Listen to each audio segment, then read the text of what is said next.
Hello and welcome to this week's edition of Newsgram. I want to jog your memory for a second. Think back on your early childhood. Remember those grade school days, middle school days, high school? Did you have a favorite teacher? Mine was a middle school science teacher named Mr. Pudlewski. Mr. Pud. And he was great for a lot of different reasons, but the biggest one was that he encouraged all of us to call him Mr. Pud.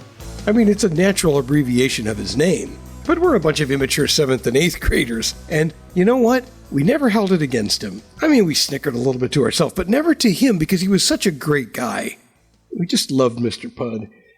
And for every good teacher, sometimes there's a bad one as well. And I'll tell you what, my 6th grade music teacher was the bad one. I won't give you his name, but I can tell you he was very mean.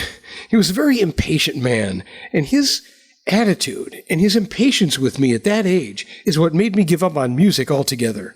No choir, no instruments, and that's really a shame because I really did enjoy music. I still love it to this day, but I never took up an instrument, never sang in the choir, none of that stuff. And it's a negative memory that has lasted my whole life. So what's my point? Well, we take the good with the bad, and then we grow up, and we try to put it all behind us. But recently, I found a kindred spirit by the name of Timothy Powell. I had a horrible teacher in elementary, 7th grade, that I raised my hand up to read out loud, and she only let me read one sentence, and everybody else got to read a whole paragraph. Well, I was discouraged with reading and writing anything to do with English. Of course he was. Kids are very vulnerable at that age, but fortunately for Tim, that all changed as soon as he got into high school. Connie Cole from Grand Ledge High School, she encouraged me to write in a journalism class. And that was the spark that reignited his interest in the written word. Sometimes that's all it takes, a good creative teacher encouraging you to take it a step further, maybe understanding and recognizing your weaknesses, but instead focusing on your strengths and coaching you to do better. And now he has a children's book out, and it's wonderful. It was Gilda and Glen's Geese nest. The story starts, Gilda is on the nest, sitting on 3 eggs, with 3 goslings beside the nest. No, one of them is not named Ryan, but there is a Shuey, a Freely, a Mimi, a Ricky, there's a Lucy, and there's also a Mikey. Gilda and Glen's fun-loving family of 6 are all based on real-life characters observed directly by the author at the pond outside his home, and their antics are nothing short of heartwarming. For example, one day the goslings are doing what goslings do. They were wrestling, trying to get out of the nest, and Freely fell back on his back, and he was flapping his wings, kicking his feet, couldn't get up, and it was so cute. I saw Mimi nudge him up around his neck and help him up. It was really, really touching. I had to put that. It was so cute. And then in the book, Mimi says, "You owe me a favor." Well, Freely takes that a step further by saying, "I owe you 2 favors. I had a stick poking me in the back, and I couldn't even get up."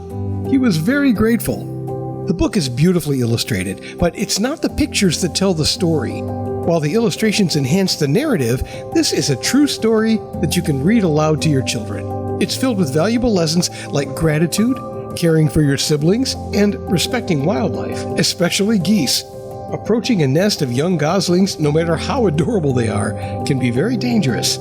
They will go after you. Animals can be very protective of their young. The story becomes even more engaging when you realize that it was written by a very empathetic author, one who brings his own depth and warmth to the tale. Plus, Gilda's and Glen's Geese Nest goes beyond just entertaining. It provides opportunities for meaningful conversations with your kids about the natural world. It encourages children to understand and appreciate the behaviors and emotions of wild animals, fostering a deeper connection with nature. I think Tim's sensitivity to these themes makes it not just fun to read, but also a powerful tool for teaching compassion and awareness. I enjoy writing so much. I can imagine.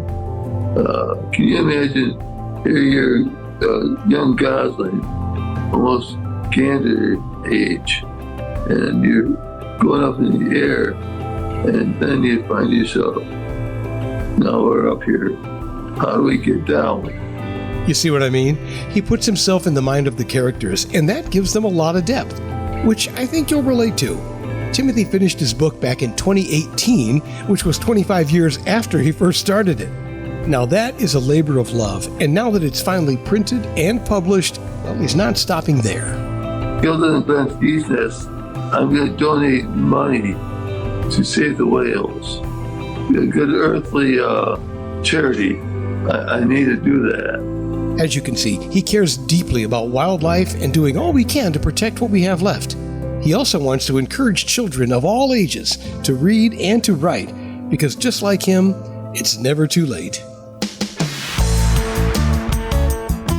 Gilda's and Glen's Geese Nest by Timothy J. Powell. It's available now wherever you like to buy books, and we put a couple of links to the big ones like Barnes & Noble and Amazon in the show notes for you to make it easier. And that will do it for this edition of Newsgram from webtalkradio.com.